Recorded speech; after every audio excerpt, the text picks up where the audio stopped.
Sejarah transportasi multimoda. Transportasi multimoda mulai dikembangkan pada tahun 1960 sampai dengan 1970.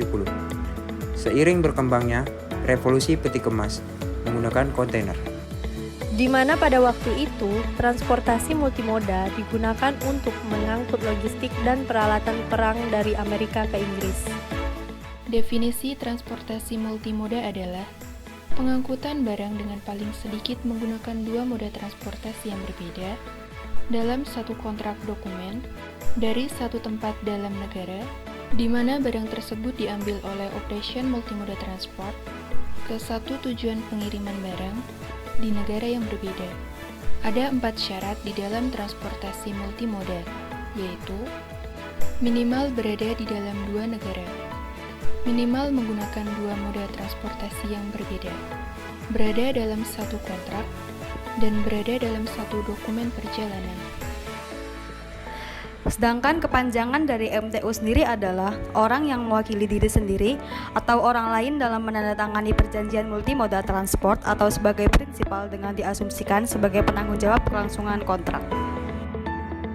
Multimoda transport kontrak dan multimoda transport dokumen MTC atau yang disebut juga multimoda transport kontrak adalah suatu perjanjian yang dilakukan oleh multimoda transport operation untuk meningkatkan kinerja transport multimoda dan dilakukan setelah pembayaran diselesaikan.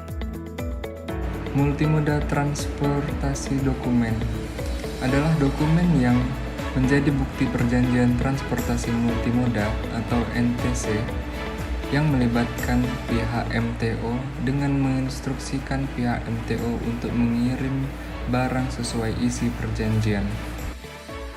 Dasar hukum angkutan multimoda. Terdapat 6 dasar hukum domestik.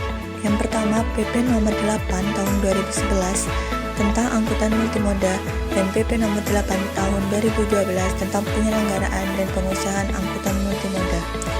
Selanjutnya yakni UU nomor 23 tahun 2007 tentang perkeretaapian.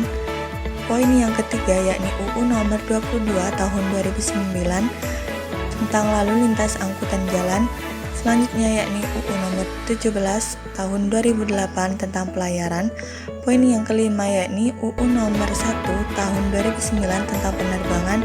Dan yang terakhir yakni Sistranas Peraturan Menteri Perhubungan nomor 49 tahun 2005. Untuk dasar hukum internasional terdapat 2 poin. Dasar hukum yang pertama yaitu United Nations Convention on International Multimodal Transport of Goods. Lalu, dasar hukum yang kedua yakni ASEAN Framework Agreement Multimodal Transport atau disingkat dengan AFAM.